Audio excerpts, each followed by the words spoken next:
Welcome back to Rich Words Music, where today we're looking at this. It's the Wampler Pantheon Overdrive pedal by Wampler Pedals, and this is Brian Wampler's take on the iconic, legendary Bluesbreaker circuit. Now, the original Bluesbreaker pedal, which was based on a Bluesbreaker amp, came out in the early 90s, and Marshall only built it for a few years, and then they stopped. And that paved the way for many other companies to build their own take on the Bluesbreaker circuit over the years. Now, the most famous derivative of that circuit would probably be the AnalogMan King of Tone, which has some kind of massive cult status due to its limited availability and its massively high prices on the second-hand market, but there are many other versions. The two most well-known today, I would say, are the American-built Pantheon by Wampler and the JHS Pedals Morning Glory, and they're both seen on many professional and not professional pedal boards worldwide. So what am I doing today? I thought what I would do is take you through a bunch of different sounds that you might not have heard before with the Pantheon.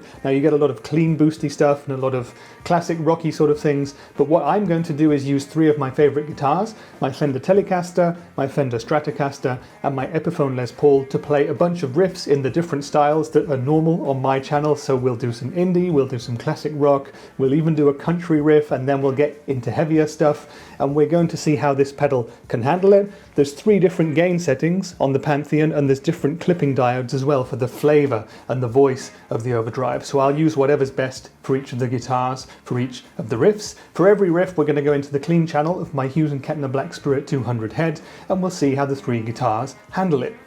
After that, I will do a loop with each guitar in a style which befits each guitar, and then I'll twist all of the knobs on the pedal to see where we can get it to go in terms of extreme values and see what sounds best. But enough talk, we're going to play the Wampler Pantheon now, and we'll speak in more detail about it afterwards.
Okay then, so you've been listening to the Wampler Pantheon with my Fender Tele, my Fender Strat and my Epiphone Les Paul, and I hope you enjoyed the sounds. Leave me a comment down below if you will and tell me which of the guitars you thought sounded best with this pedal, as I'd be very interested to know, and I always read all the comments and reply to as many as I can. So let's get into my thoughts about the pedal then. I'm a huge fan of the Pantheon. I've had it a couple of years now and I was seduced by the original round of YouTube reviews that came out when the pedal was first released. There were particular ones from Wampler themselves that were very good with Brian Wampler, and Harry under guitar. I have to give mention to him because he really sold it to me. He plays amazing indie stuff, very much my kind of taste, and he got great tones out of it, and he really recommended me to get this pedal. So I did. I've been in love with it pretty much ever since. This and the Greer Lightspeed tend to be the two pedals that I gravitate towards for my own personal drive tones. I tend to use a clean amp and I tend to push it with the Lightspeed and add a bit more with the Pantheon when I need it. So then, this pedal, it looks great, it sounds great, the build quality is great, it's absolutely solid. I've stamped on it many times, not out of anger, you understand, out of the joy and emotion of making music with it. It feels like it's going to be absolutely gig trustworthy for years to come. Of course, you've got a Wampler 5-year warranty should you ever need it as well. So in terms of build quality, how it looks and feels as well, all good. No wobbly pots or anything like that. The switches feel good. And now we come to the sounds part. Now, the Pantheon is a very versatile overdrive pedal. I don't think that many of the videos out there do it justice. Well, the one from Brian Wampler and the one from Harry under guitar certainly do, but some of the others don't. And this pedal actually goes from a pushed clean boost all the way through to some pretty heavy stuff once you flick the gain switch there to the middle setting, which is the highest gain mode. So let me talk about those gain modes and the controls on the pedal itself then. Here we've got the volume, which tells you how loud the pedal is going to be. We've got a bass and a treble there, and here we've got a presence knob. Now, Brian Wampler and co recommend that most people start with the presence control all the way down. You don't need it, they say, unless you have a really dark amp. So if you do have a dark sounding setup, you tweak it to taste, and that will suit your setup. So for me, most of the time I leave it all the way down. I put it up a little bit for some of the riffs just so we can hear how it sounds, to have it twisted up a bit. But as I said, most of the time the treble will be up to about 3/4 and the presence will be all the way down. Here we've got the gain control, and the two switches here affect the tonal character and the amount of gain. So the gain level here, you've got the bottom setting, which I normally have activated, which is Brian Wampler's classic Bluesbreaker sound. So that's what the original pedals would have sounded like. If you flick that switch up to the top, that's what Wampler called the modified version, a bit more gain on tap, and what you might expect from some of the more contemporary takes on the pedal. If I flip it down to the middle here, that's the high gain version, and there is a whole load of gain available on this pedal, more than I think most people would ever need for a Bluesbreaker style circuit, but it sounds fantastic even when you dime it. Here we have the overdrive voice switch, and this is also an interesting one, and this is one that Wampler recommend that you tweak to taste along with the gain control. So when the switch is all the way down, you have soft clipping, the traditional way.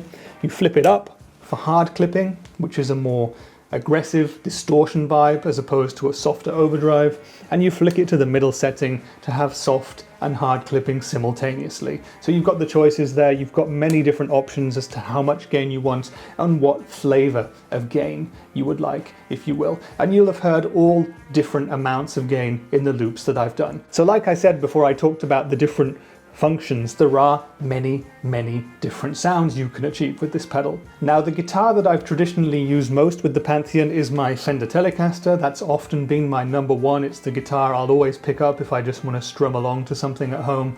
And this pedal and the Telecaster go hand in hand. They're a match made in heaven, if you will. My go-to settings are pretty much what I've got on the pedal there. So the volume is a bit more than unity gain. The bass is about halfway up, which is pretty much neutral. I've got the treble at about 3/4, the presence all the way down, the gain at about 1/4, and the two switches set down to the bottom, which is the lowest gain level, and soft clipping. And that just does everything that I would want in a cleany boost, an indie rock sort of a rhythm tone. It just sweetens my signal just a little bit. And that stacks very well with other sounds that I have, for example, the Greer Lightspeed. Now, when I want to turn the gain up a little bit, I will generally flick it up to the middle gain setting there, the modified Bluesbreaker setting, and these settings here will do it for me as well. I'll generally also, if I want a bit more raunch, flick the gain up to about 2 o'clock, and that will do it for me for most things that I would normally play. If I was going to play higher gain stuff, like I did for demonstration purposes here, the Bluesbreaker will do a great job, but there are other pedals which are specifically built to do that kind of thing in a slightly different voice, which I more associate with high gain tones. Examples of that would be the Rev G3. You'll often find me playing that in my higher gain pedal demos here on the YouTube. Now, the Stratocaster, I'd actually never played with this pedal until I got this demo sorted, and I was actually really surprised how versatile the Strat is, and again, it surprised me once I got up to the higher gain stuff. The bridge pickup on that Strat was not that glassy at all. It's super beefy, and it really sounded good. I made sure to keep the presence and the treble in check throughout that, just in case, because Strat bridge pickups are known to be able to take people's heads off, but the Strat overall was very, very versatile. I actually preferred the Telecaster for the more cleaner sounds, the classic rock stuff and the indie stuff, but when we got up to the high gain, the Strat was really vying for my attention and did a really, really good job. So for a Tele and a Strat, absolutely no problems, and we heard a very big difference as soon as I plugged in the humbuckers of the Epiphone Les Paul. Now, right down with the gain set to nothing, effectively, you could already hear how the Les Paul, well, it pushes the clean amp more than the other two guitars anyway, but it really pushed into light overdrive as opposed to a dirty boost when we turned the pedal on. And that is a totally different feeling, a totally different response, and a totally different playing experience that you get with the slightly hotter humbuckers. Now, the Les Paul I use for different things with the Pantheon. I use it for more raunchy classic rock. I'll often keep it on the lowest gain level setting here, and that is generally enough for me. And you'll notice that in some of the classic rock and the indie rock settings, I used the middle amount of gain for the Strat and the Tele, but I kept it down on the lowest for the Les Paul because that was enough. And I find that once you go up through the gain settings with the Les Paul, with the humbucker, it becomes slightly less clear, it becomes like a little bit less defined, and I just prefer to keep it down there. That's where my tastes are. Now, yours may vary, of course, but for me, it absolutely did the job.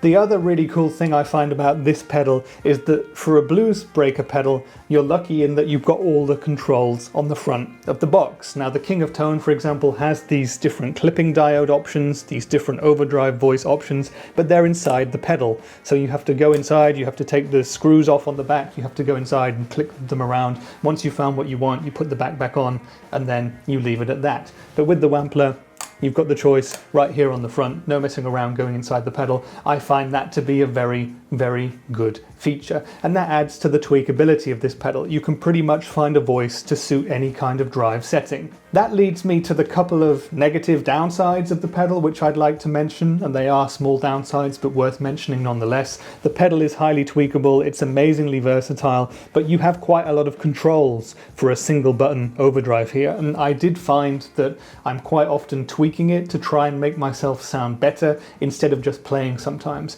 And you can get amazing bass tones out of this thing just setting and forgetting. You know, my go-to controls here on the pedal. That sounds great at any gain level with the Tele, and it sounded great with the Les Paul too. But you do sometimes find yourself saying, oh, if I increase the presence just a little bit, dial back the treble, is that going to sound a bit better? If I go from soft to hard clipping, is that going to make me sound just a little bit cooler? Well, I say just play. But in a sense, that's also a good thing, because my bad tones are your amazing tones, and some sounds that you might like are sounds that I would say this is not really for me. So you've got a bunch of tones on tap. It might take you a while to find them. There might be too much tweaking and too little playing being done for a bit, but make sure you get the right sounds and then you'll be absolutely fine. So in terms of making bad sounds too, I know that tone is in the ear of the beholder, but it was for me possible to make bad sounds with this pedal. The bass control, for example, is extremely powerful, and once you go up beyond 1 or 2 o'clock, for me there's simply way too much. And Brian Wampler himself says it in his video, there's more bass than you will ever need, but it's there just in case you need it. And as I say, I don't need it, but maybe some of you will. I thought it was worth mentioning anyway, because this is not one of those pedals like the Greer Lightspeed, for example, where I personally think that no matter where I've got all the controls set, it sounds amazing to my ears. And the other thing that I would like to say that I don't find 100% perfect about this pedal is the fact that you've got so many different flavors of gain, you've got so many different tonal options, but we've just got the one switch here.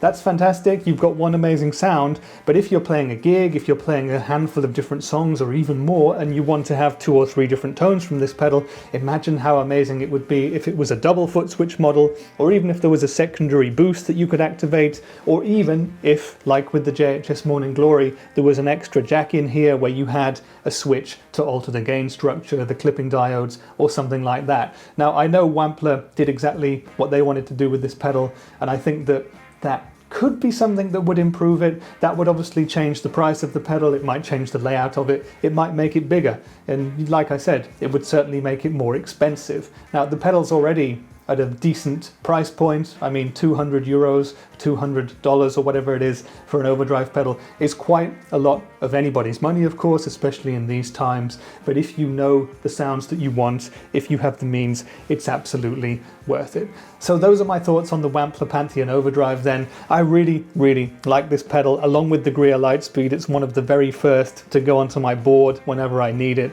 I've had it a couple of years now. I can't imagine it disappearing from my rig anytime soon. The one other modern Bluesbreaker pedal that I'd like to try and shoot out against it is the JHS Morning Glory. I can't believe it, but I've never actually played that pedal, so hopefully I get the chance to in the near future. But I would have no hesitation in recommending the Pantheon to any of you who are looking for a Bluesbreaker type circuit. As you heard, it sounds great with the Tele, it sounds great with the Strat, it sounds great with the Les Paul, and I have a bunch of other guitars, mostly with P90s, that sound amazing with it too. Perhaps I'll do more videos in the future to show how versatile this pedal is. That might be a nice thing to do on the channel. Let me know if you want to see that, and maybe I can get that done. But that's been it for today. Please stick around with the Rich Words Music channel if you enjoy what I'm doing here. There's plenty more pedal videos, there's guitar videos, there's amp stuff coming up, and more chats with cool people from the industry as well. But that's it for today's video. I've been Rich for Rich Words Music, and I shall see you in the next one. Bye for now.